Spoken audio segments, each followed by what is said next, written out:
Hi everyone, my name's Kevin. I'm an alcoholic. And I've done this work as it's written in our textbook with the help of the God of my understanding, a couple of Big Book Step Study sponsors, and the help of many Big Book Step Study meetings. I am in the process of making amends, and I do live the last 3 steps each day and the principles of all the steps to the best of my ability. Happy to be here this morning. Thank you, Jeff, for asking me. Try to be brief in how I got to step study. I have been coming in and out of Alcoholics Anonymous since 1982, when I was 22. And this Memorial Day weekend, I forget exactly which day it is, I'd have to look back, but it's 3 years now since I've taken a drink and got back into the work. And it's important that I say I got back into the work and actually finished the work. So we'll hold that thought for a minute.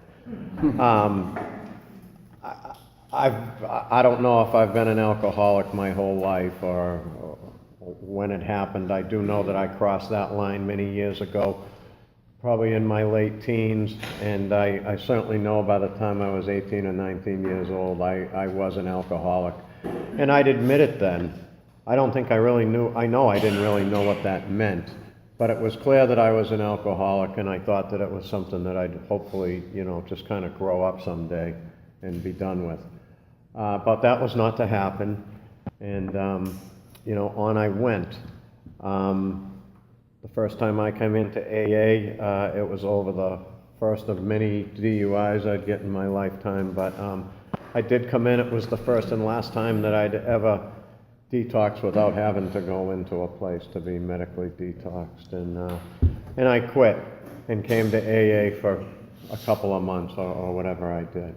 I picked back up, and I went out for the next 4 or 5 years. If anything I remembered back in those days was people, old timers of the day then, said, if people who drink like you do, Kevin, and don't do anything about it, go to jails, institutions, and death. And I always remembered that. And at 22 years old, I was so sure that I certainly wasn't going to jail. I'm not mental. I'm not going to die. And within a few short years, I'd nearly die by my own hand. And I would go to jail for the first time. And I'd be sent to mental institutions, to 2 of them during that time period. And in between all of that were countless detoxes and state detoxes and the good places up in New Hampshire when I still had good insurance in the 80s, when it was fashionable and everything to head north and take a month-long vacay and sober up. And 2-week programs and 30-day programs, and finally a halfway house here in Worcester, Crozier House in Worcester. I got out of jail and I couldn't stay sober, and I was faced with go back in for a couple of years or take a 6-month program. So I took that and I sobered up, and I stayed sober for the next 14 years here in Worcester. And a lot of good things did happen, but I never got into this work. I knew a lot of people in AA. I had a sponsor that was well known in AA, a wonderful man. He's been gone now 10 years, great guy. We never did any work out of here. I did a 4th step that was floating around Worcester back then, a format, Eddie something or other, and I did this work, and it did lend itself to write down some of those bad things in life, but I lied on that, and then when I read it to my sponsor, I didn't even read all of what I had written down, and I went on, and I never did any other work, As a result of not drinking, outside life got good, I stumbled into a career that would last 20 years. and I mean stumbled into it. I took this job in the halfway house, and they sent me to schools, it was great. So money came my way, marriage, 2 sons, a home, the dream, the good car, whatever that American dream is. And, on a Saturday morning, like in this good weather, if you drove by my home, I might be pushing a lawnmower with a 4-year-old with a little toy mower behind me. And, I'd wave to my neighbors and it looked okay. And it wasn't all bad. It certainly wasn't. But I never lost the obsession to drink, There was something inside me. It looked good, but inside I was a mess. And I was like that for many years. And that's the sad part about my story, is that so much of my 4th step work came out of years of sobriety. I was just a drunk who didn't drink anymore. I have a former wife who could not do anything right, according to me. Just couldn't do anything. And to, like in the 4th step when it says to admit that others were wrong, was about as far as I got. And if I did admit that I had a part in it, it was always, but if you didn't do this, I wouldn't be acting like this, I just didn't get it. I was pissed off at God, I didn't grow up very well, and I'm just trying to be good now, can you help me? And he wouldn't, and I didn't know how that worked. And what I really wanted to do was drink. I really wanted to be, not even necessarily in safety, I wanted to be a heavy hitter who kind of got away with it. You take a few lumps, but, and I couldn't. In 8, 9, 10 years sober, my ego wouldn't allow me to tell anyone in AA, look, I want to drink so bad I can taste it, and I'm just holding on. And it was horrible. It was horrible. About 10, 11 years into it, I ran into a woman I knew in AA here in Worcester, and she asked how I was doing, and I told her how I was doing, and she said, you're a mess. And I go to this step study meeting on Saturday mornings up at St. Bernadette's when this meeting met there, and you should go there. They can help you. I'm like, I've heard about step study, and I'm not going there. Kept running into her. Finally, I went just to shut her up, And I understood when the chairperson read that I couldn't speak, but I wasn't having that. I got 10 years or whatever it was. I'm 11 years, like I know something. And the chairperson shut me down, and I continued. And then he got more aggressive, and I got the hint, And I was to never come back to step study, but I did pick up after the 14 years. I finally succumbed to it. I took substitutes and ran with them for a while, but I'm an alcoholic, to the core, and I finally drank. And everything happened all over again. Which I don't even have to get into, but everything, jails, detoxes, mental institutions, more like practically dead. It just all happened again, and at the end of a 7-year run, I came to in a suicide cell up at the Worcester House, and I didn't say, what happened. It's here we go again, like again. It's been 22 years, but here we go again, in the name of drugs and alcohol, in the name of not doing the work, So I have a friend who I've had for many years. A lot of you people know him. He had been going to step study, and he'd been doing this work quite a number of years. He used to talk about it, and I didn't want to hear anything about it, But when I was in jail, the last time I was in jail was 2009, and I'm married to this woman, Kathy, who some people here know. We weren't married back then, but I said to him, Chris, just kind of help her out. I mean, she needs rides to meetings. I'm only going to be gone 4 months or whatever it was.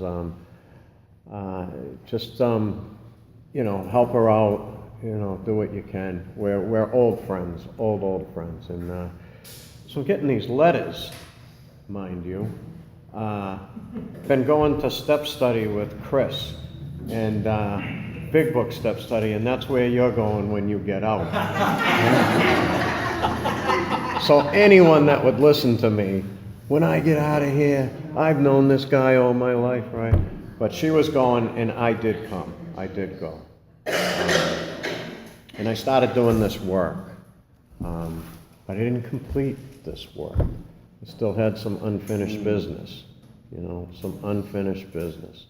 And I'm talking about those things that are going to the grave, that what would someone think, And I picked up twice after doing this work and actually speaking at these meetings. I mean, there was two things. One, I had been pretty thorough about. The other one, I was just holding on to it, and like I was skirting around the issue, you know what I mean? And I even tried to make amends to the person affected by this, and that person kept not showing up for the amend, and I picked up, and I'm not saying that I was thinking about that incident when I picked up, but somewhere in the back of my head, it wasn't quite complete. Like I felt like I was living like a lie when I sat here and spoke, that I cleaned up everything in my past, and I didn't. The truth of the matter is, I made a choice to pick up a drink. In my case, I don't call it relapse or slip or any of that anymore. If I pick up a drink today, when I leave here, I'm picking it up sober. I'm picking it up with somewhat of a sane mind, But I had to do this again.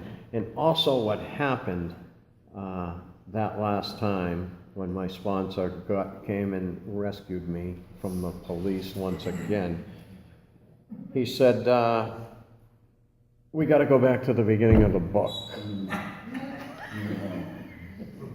And I said, let's just get back into the fourth step, like back to the beginning of the book. I said, I know this book because I'm pretty well read, you see. Well, I am. I used to be like a voracious reader. I said, I know this book as well as you do, Rob. I said, I probably know it better than you do. And he said, you know what, you probably do. But evidently you don't think you're powerless over alcohol, or else you wouldn't have picked up that first drink. And I've heard that said 6,000 times over 35 years, but for some reason that clicked. If I think I can pick up that much today or any time, I must think I can handle it. Because the lies I tell are, no matter what happens, I will not drink tomorrow. I've done that 1 billion times. No matter what, I'm just going to kind of get hammered and not.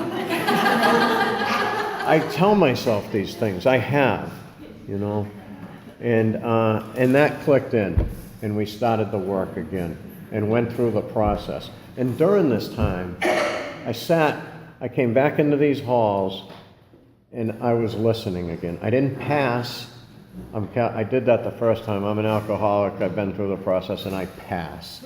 Because that doesn't tell people, if someone says I'm listening, they're either very new here, or if you know the person like people knew me, something happened with Kevin, right? I had to listen. Sponsor told me, you gotta like listen. And we went back and did the work.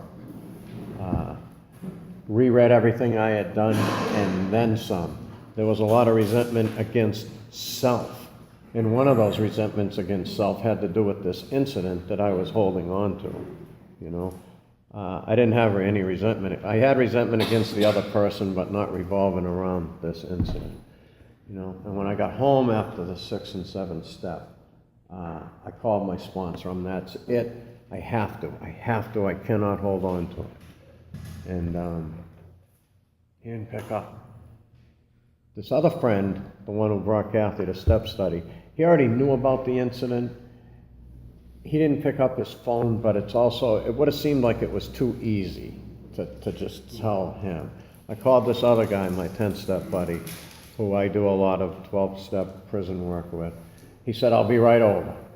And on a rainy night in a parking lot in Marlboro. I said, here it is. And finally now, everything has been said, finally. And the miracle for me is, and it says it in here, in the 10th step, I haven't been obsessed to take a drink in 3 years, you know? Have I thought about it? I think most people do, but it's a fleeting thought, you know? That obsession, I have to stay spiritually fit, but that obsession has finally been lifted, the promises that we get in here. What a miracle for me. So, in the 10th step, I was told when I was doing this work to read these pages, 84 through 89 each day. And as it says in the 10th step, we commence this way of life as we vigorously commence this way of life as we cleaned up our past. So as I'm cleaning up my past, I'm writing the 4th step, you know. And I'm learning how to do turnarounds. And writing a 4th step in some ways almost seemed like training to be able to do 10 steps. Because on the resentments I may get on a daily basis, you know, for the small things, someone just irritated me, I can do a quick turnaround in my head, like on a dime, you know. It's not even something I have to call somebody and talk about, you know. It's like, all right, what's going on? What am I afraid of, you know? I'm afraid I'm going to be late. Am I afraid of what someone thinks or whatever? To look at my selfishness. What do I want or not want? You know? It tells us in here to continue to watch for these things when they crop up, not if. It doesn't say if, it says when, because they are going to crop up. I'm still going to be resentful. I am spiritual. I live spiritually to the best of my ability. I do get annoyed, irritated, sometimes even pissed off, but it's not rage, like I want to just kill, you know, I want to smash something. It's not like that anymore, not at all. I can be reeled right back in. When people say to me, we've probably all run into them, and it's just fascinating to live in the maintenance of this program. You know, don't tell me it's not hard. It's a daily battle, right, Kevin? Like, come on, it's a daily battle. You don't drink, no pot, like nothing. No, nothing. And no, it's not hard. It's not a daily struggle. Don't tell me it's not a daily struggle. It's not. What can all right, I'm lying. You know, it's not. I have a daily reprieve contingent on the maintenance of my spiritual condition. I have a daily reprieve from that insanity in my head about that I might think it's okay. I have a daily reprieve from the obsession. I'm neither cocky nor am I afraid. So if I'm cocky, I'd be sitting here talking, thinking that I'm all set. But what I'm telling you is I know that tomorrow, if I don't remain spiritually fit, I might think it's a good idea to have a couple of drinks, because no matter what happens, I just won't the next day. I know that those lies and that insanity come back if I don't keep myself in spiritual condition and live in the maintenance of these steps. On the other hand, I'm not afraid. You know, I don't have to walk around and walk on the opposite side of the street of a liquor store, or, you know, not go to someone's home because they're drinking, or I got married recently and there was a little reception afterwards, and people were buying drinks, and then I got the tab, you know. But at my age, like, parents don't pay for it and stuff, right? So, and that I tried to get my mother to help. No, I didn't. You want to know something, though? I got her to help bail me out of jail, you know, several years ago. Every tough guy calls their mom, right, when they're locked up, you know. You know, when they're 48 and she's 80, you know, that's great, you know. Living spiritual. So, the 10th step, you know, it's easy to let up, you know, it's easy to let up and rest on my laurels. The way I look at that, there's my father-in-law, my now father-in-law, is 90 and in a nursing home. And now it's getting time to sell the house because the assets are winding down. And so there's an estate sale there this morning, and we did a lot of work getting ready and everything. And Kathy and her brother in there, and her brother's like, so why do you got to go out? Like, why would you pick today? It's because I was asked, and the way I answered him was, I have to do this. I have to come here to speak so I can continue to be part of things like this estate sale, so I can show up for my family when I'm supposed to be there. This is living this stuff. This is keeping myself spiritually fit by being here. You know? To continue to take personal inventory, absolutely. I do every single day. And I'm much better at not taking other people's inventory. You know, love and tolerance is our code. I mean, it says way back in the book that I strive toward spiritual perfection knowing that I will never get there. But it's something to work toward. It's on a daily basis. I have to live this for my lifetime, however long or short that may be. It's not an overnight matter. You know, I'm not interested in liquor. I am not tempted. I haven't been lately. Mm-hmm. I do every day ask how I can serve God, and I know the difference now. Thy will not mine be done. My own willpower. Myself, I'll speak for myself.